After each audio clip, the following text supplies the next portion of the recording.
hope. Every man who has rotted here over the centuries has looked up to the light and imagined climbing to freedom.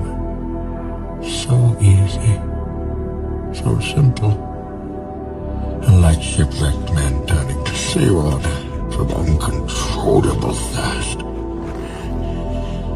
Many have died trying. I learned here that there can be no true despair without hope. So, as I terrorize Gotham, I will feed its people hope to poison their souls. I will let them believe that they can survive so that you can watch them clambering over each other to stay in the sun.